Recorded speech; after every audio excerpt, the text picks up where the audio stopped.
Hola, buenas tardes.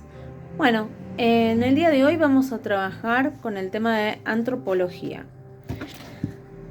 La primera pregunta que cabe hacernos en este momento, o en este momento sí, de nuestra carrera, es ¿para qué estudiamos antropología los estudiantes de psicología social? Es decir, ¿para qué quiere saber antropología un psicólogo social?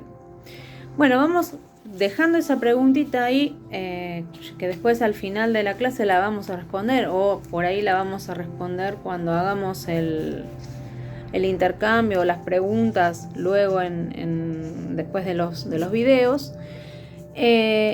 Vamos a entrar en lo que es antropología propiamente dicho, ¿no?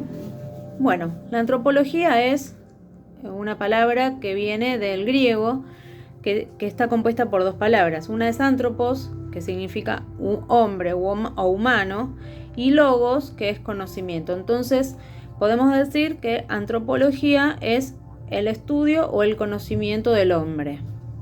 Y esta es es una materia, o esta asignatura, ¿no? Es una materia difícil porque es el estudio del hombre, pero quien lo estudia también es el hombre, ¿no? El ser humano. Entonces, estudiamos al ser humano otros seres humanos.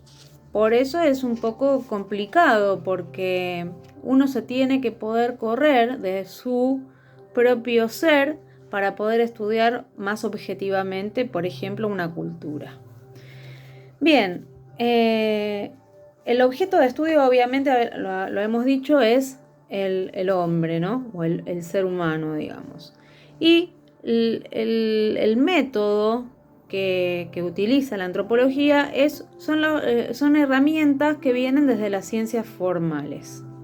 Ahora bien, ciencia es un conjunto, la definición de ciencia es un conjunto de conocimientos organizados sistemáticamente que se obtienen por la experiencia, la observación o el razonamiento.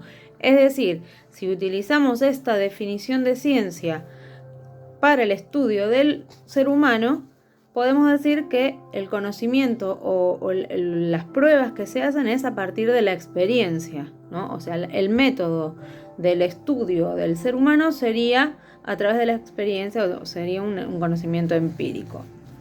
Bien, ¿qué estudia la antropología? Además, o sea, el ser humano se rige en sociedad, tiene una cultura, tiene costumbres, tiene una forma de vivir. Entonces, podemos decir que la cultura también está dentro del estudio de la antropología. Y ahora, en esta situación sobre la cultura, cabe preguntarnos, ¿no?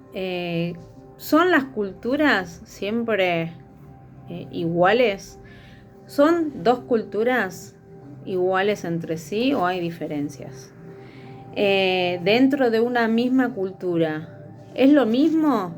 O sea, la cultura sigue siendo igual hoy, año 2020, a el mismo país, misma ciudad, pero, no sé, hace 50 años, en 1970, era igual la cultura que ahora en 2020.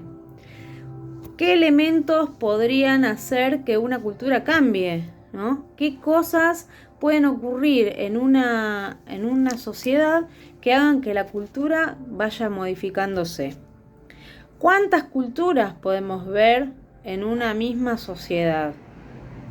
¿Se mezclan las culturas entre sí? Son todas preguntas que yo tiro para que vayamos pensándonos. ¿Qué pasaba antes y qué pasa ahora? ¿Una misma cultura se va transformando a sí misma? ¿Qué pasaba antes que ahora no pasa? ¿O qué pasa ahora que antes no pasaba? ¿No? Y esto es todo para que hagamos un ejercicio de poder empezar a pensar esa primera pregunta que hicimos, que es ¿para qué nosotros, psicólogos sociales, estudiamos antropología? Bien, vamos a pasar un poquito a los elementos de la cultura. ¿Qué elementos puede tener una cultura? Estamos hablando de cualquier cultura, ¿no? Elementos materiales, por ejemplo. Elementos materiales que es qué cosas me provee o provee la naturaleza de determinada cultura y que el hombre puede utilizarla. Por ejemplo, no sé, madera para hacer cabañas, un ejemplo. Piedra, el hombre de allá y entonces, el hombre primitivo, usaba la piedra para hacer flechas. Entonces, todo ese tipo de materiales hacen a una cultura. O sea, ¿qué otras cosas hacen a una cultura? Además de los materiales. Las costumbres, por ejemplo. Y fíjense, ¿no? Si pienso en costumbres, si pienso en costumbres como cultura o cultura a través de las costumbres, podríamos tranquilamente decir que tenemos tantas costumbres como familias hay en una ciudad, por ejemplo, porque no todas las costumbres son las mismas, ¿no? No sé, preparar la sopa. La sopa de mi abuela era de una forma y la sopa de la abuela de mi vecinita era otra. Entonces, ahí también tenemos que en lo micro, ¿no? Cómo es en la cultura en lo micro y cómo se va extendiendo a lo macro, que puede ser una sociedad entera. También tenemos elementos de organización, cómo se organiza una ciudad, cómo se organiza una sociedad, cómo se organiza un pueblo. Después vamos a ir viendo también cómo se fueron organizando las personas, ¿no? Pero vamos a los elementos de la cultura. Cómo me organizo para poder manejarme, para poder vivir en sociedad. ¿Cuáles son los elementos de conocimiento que uno tiene, ¿no? Esto de, por ejemplo, los mitos, las leyendas, las historias que se van contando de generación en generación y se transmiten vía oral, ¿no? Los elementos simbólicos. Ustedes piensan que lo más simbólico que tenemos es el lenguaje. Entonces, ¿cómo un lenguaje va a hacer una diferencia entre lo que sería una cultura de otra, ¿no? No es lo mismo pensar en castellano que pensar en inglés. Entonces ahí tenemos también diferentes elementos que vamos agregando a una cultura o que van definiendo a una cultura. Ahora bien, ¿cómo se organizaban antes las personas, ¿no? Para llegar a ser una sociedad, primero tuvieron que empezar imaginémonos desde aquel hombre primitivo. Para llegar a ser una sociedad, primero tuvo que haberse reunido en otras formas digamos, la sociedad es un concepto como digamos, más cercano a nuestra actualidad, ¿no? Si vamos allá lejos y hace tiempo, podemos decir que la primera forma de organización del ser humano fue la horda, ¿no? Acá yo me voy anotando. La primera forma de agrupabilidad que conoció el ser humano, que va de 5 a 80 personas. Carecen de leyes, no tienen leyes que los organicen, no hay policía, no hay formas de resolver conflictos, no tienen una base de residencia, eran nómades y no tienen una organización más allá de, ya no sé si lo vieron ustedes en lo que dice Freud sobre la horda primitiva, no tienen una organización social y cultural como la que tenemos nosotros hoy. Luego esta horda, a medida que va creciendo, se va a transformar en una tribu, que es un conjunto culturalmente homogéneo de familias con un antepasado común, que puede ser real o mítico. Esto es, por ejemplo, las tribus de Israel, ¿no? Para nombrar algo conocido. Las tribus de Israel que tenían la tribu de José, la tribu de tal, y eran antepasados comunes, ¿no? Después, el clan, que tiene que ver con los subgrupos que se van, una vez que la tribu empieza a crecer, se van a ir separando por clanes. Pertenecen a la misma tribu, pero son de diferentes clanes. Es como si fueran diferentes familias. Después tenemos la protonación, que es algo parecido, o sea, va a ser la antesala de lo que después nosotros conoceremos como nación. Bueno, cuando una tribu crece, se va transformando y va llegando a ser una nación. Van a ser muchísimas más personas, ¿sí? Diferentes clanes o familias, todas agrupadas.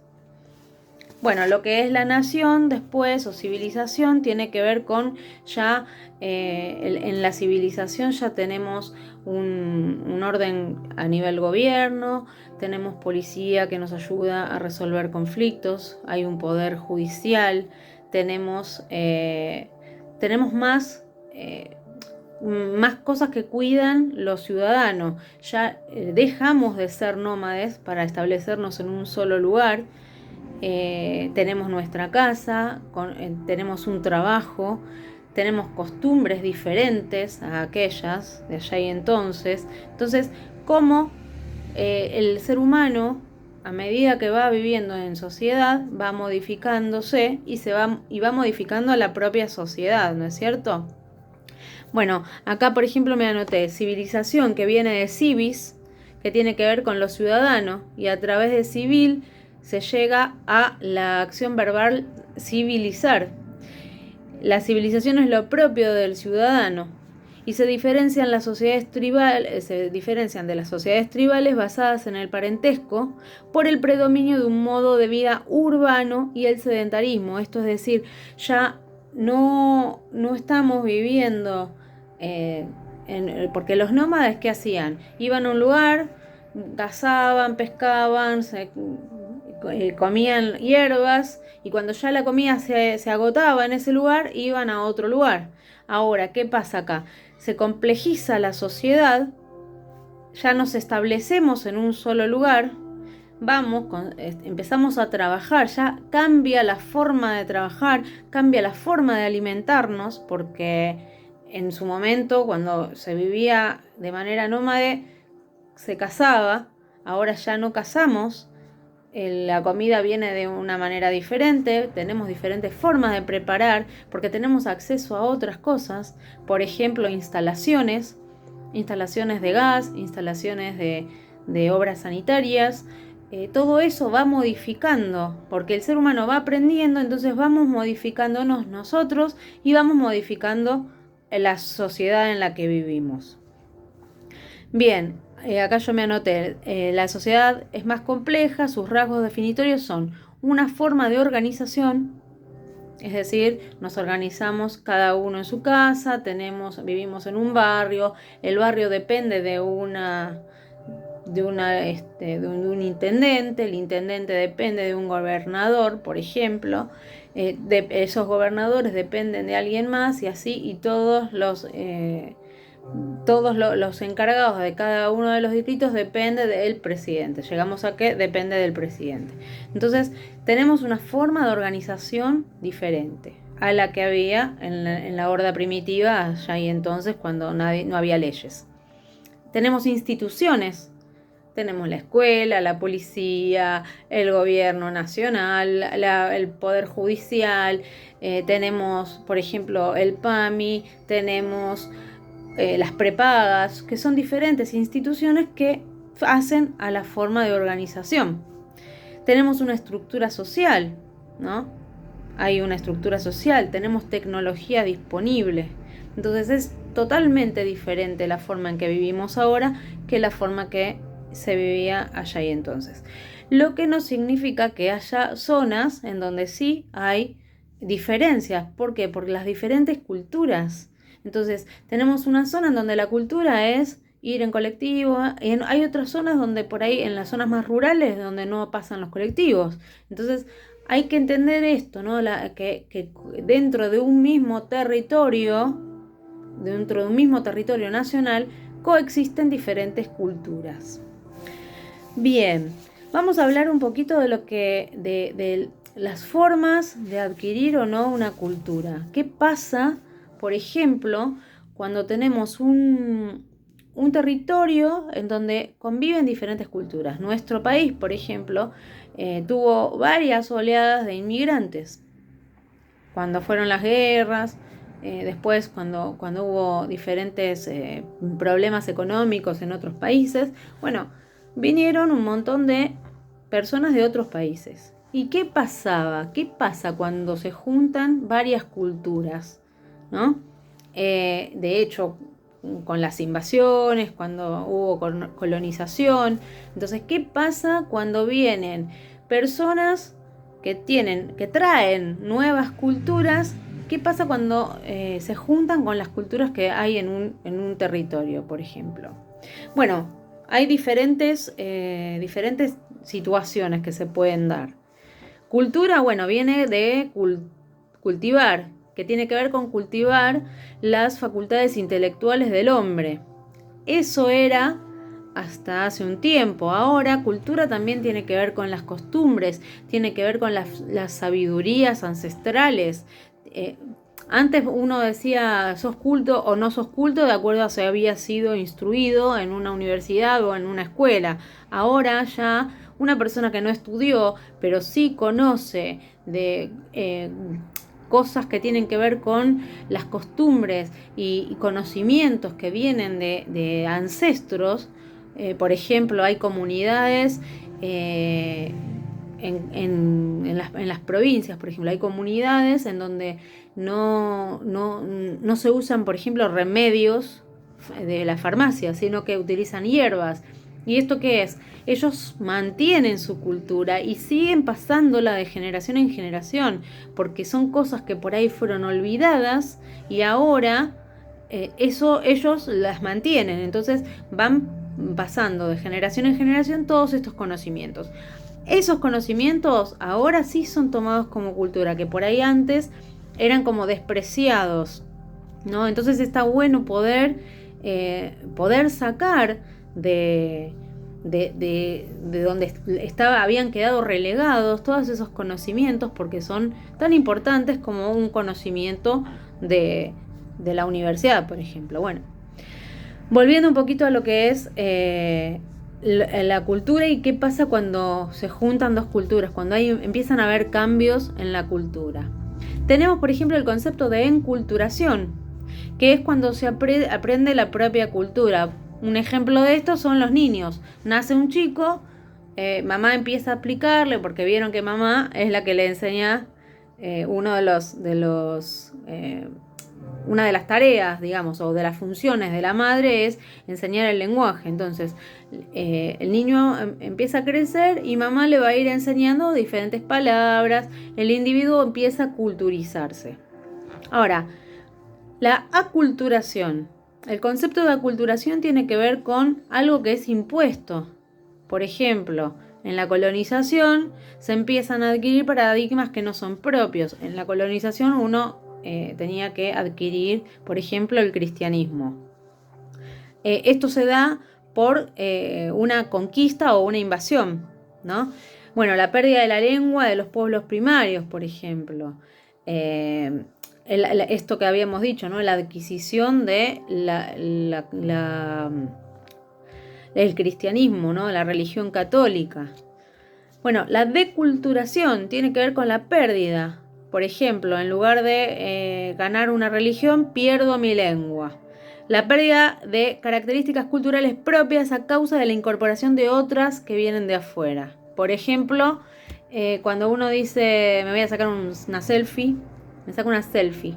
No es una selfie, porque para nosotros no es una selfie. O, no sé, palabras que se usan ahora, tipo, no me espolees. Cosas así, ¿no? Entonces empezamos a adquirir nuevas costumbres o nuevas palabras o un nuevo lenguaje y vamos perdiendo el nuestro. La inculturación es cuando se toma contacto con otra cultura, se convive con ella, pero no se pierde la cultura original. Es decir, comparto con otras culturas, pero no pierdo la propia. Transculturación. Cuando alguien ha adquirido todos los aspectos de la cultura con la que convive, recibimos y adoptamos formas culturales que provienen de otro grupo. Esto es, por ejemplo, si ponemos el caso de un matrimonio que se casa, dos personas se casan. Cada uno viene con su propia cultura de su casa, ¿sí? Entonces, cuando se juntan, empiezo a ver, por ejemplo, volvamos al tema de la sopa. Cuando él hace la comida, la sopa le pone tal cosa, un ingrediente, X, cúrcuma, cualquier cosa. Y yo no le ponía, pero porque su mamá y su abuela viene de generación en generación que le ponen cúrcuma a la sopa. Y yo lo pruebo, me gusta, bueno, también empiezo a hacerla así. Entonces me acostumbro y ya mi propia cultura nueva que voy a generar en esa familia tiene algo que gana de otro lado, de otra cultura. Bien,